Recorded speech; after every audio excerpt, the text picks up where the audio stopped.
What? Clouseau's wife actually had a part in it. They were married, yeah. And so he said, okay, make her an associate producer. And I said, I don't like those phony credits. I'm not going to put a phony... I said, just bring her with you. He said, she won't just come with me. She has a career. Anyway, I did not realize at the time what I've since come to learn. And that is that a close-up of Steve McQueen's face is better than the greatest landscape ever seen or photographed. And if I had gotten McQueen, I would have gotten for the other roles Marcello Mastroianni, who was going to play the role that Francisco Rabal wound up playing, and Lino Ventura. You know Lino Ventura? You don't? Yeah. Well, they were like the greatest European actors of the day, but they would only do the film if it was McQueen in the lead. They didn't want to take second or third billing to anyone but, you know, McQueen at that time. So that cast fell apart, and I had to recast the film. I think Roy Scheider did a really great job. You know, at the risk of being physically thrown off the stage, I feel like if you had had major movie stars in that film, it wouldn't have had that kind of veneer of almost... Yeah, but I wouldn't be wearing this cheap jacket.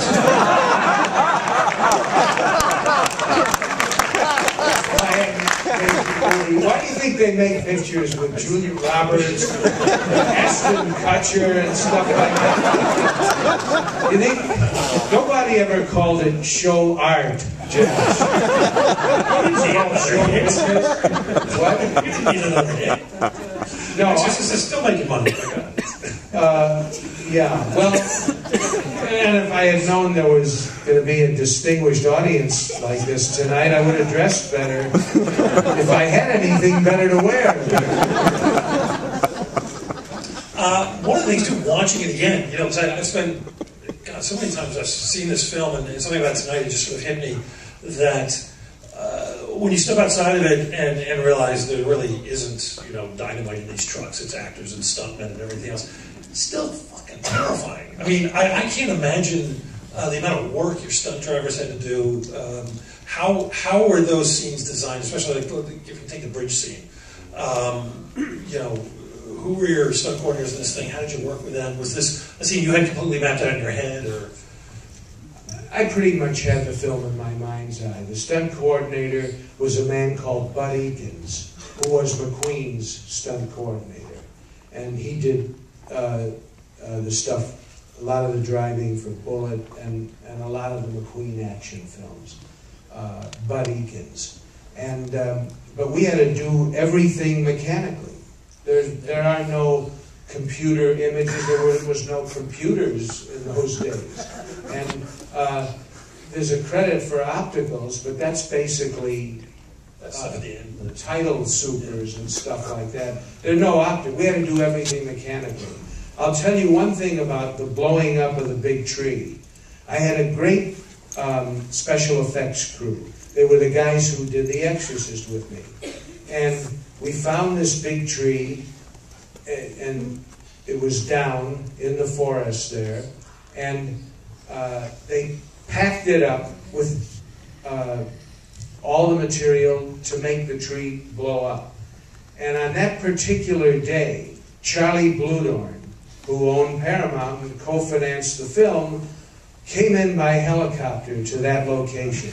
It was a muddy, horrible location. And he came in with a couple of his minions and with a beautiful woman in a diaphanous dress and high heels. And we had all these boards laid down in the mud so we could walk around. And Bluedorn flew in by helicopter, and he had a very thick Austrian accent. And he came to the set unannounced while we were planning to blow that up.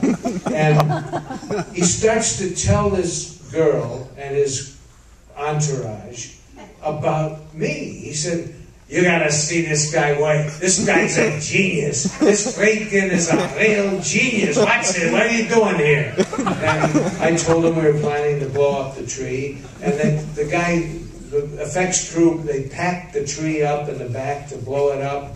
And I had 4 cameras on it, and I gave the action cue, and a few splinters blew out the back. I mean, not enough to make a packet of pencils. And it was like a total disaster, and I was going crazy. And the next thing I know, I see Bludorn's helicopter flying in the lawn. He didn't even say goodbye. I went from a genius to a schmuck. So it turned out that we didn't have enough explosives to blow up that tree. But I knew this guy in New York.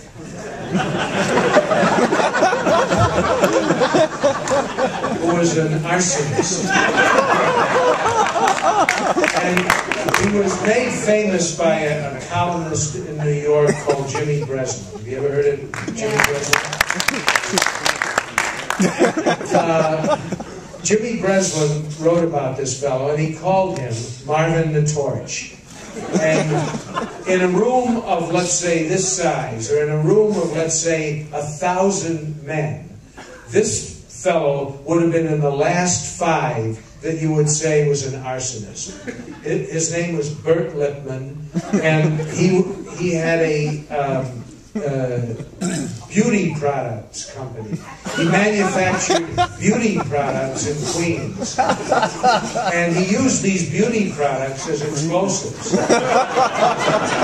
And I called him from the Dominican Republic because I figured, oh, he's the only guy who can get this tree blown up. And I reached his home, and his wife, who we used to call Mrs. Torch, got on the phone. She heard me talking to him about coming down to blow up something, and she grabbed the phone and said, "My Bert doesn't do that anymore. Bert doesn't do that." I said, "Mrs. Torch, it's only for a movie, you know." So he came down and he blew up the tree.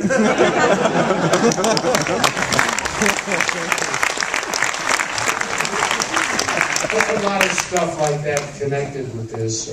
That's why I argue against going to film school, because you just don't meet that kind of person. No, I wouldn't go. If anyone here is contemplating going to film school, don't.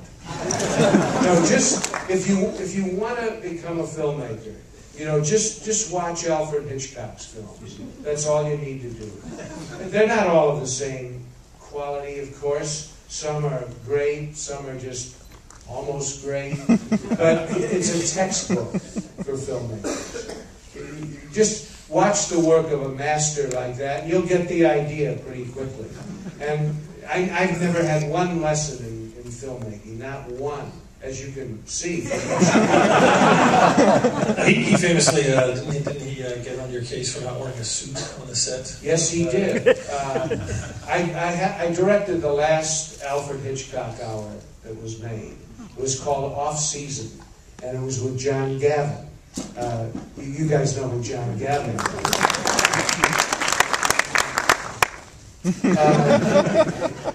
I always say that if it wasn't for John Gavin, people would still be checking into the Bates Motel. You know? And we actually shot on the Bates Motel set, and then on the Universal back lot.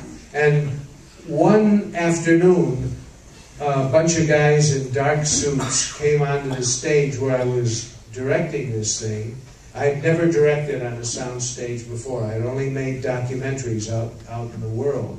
And they brought along with them Mr. Hitchcock. And he was wearing a black suit and a black tie. And he came over to me, and he stuck out his hand like this, as though I was supposed to kiss him. Which I would have done.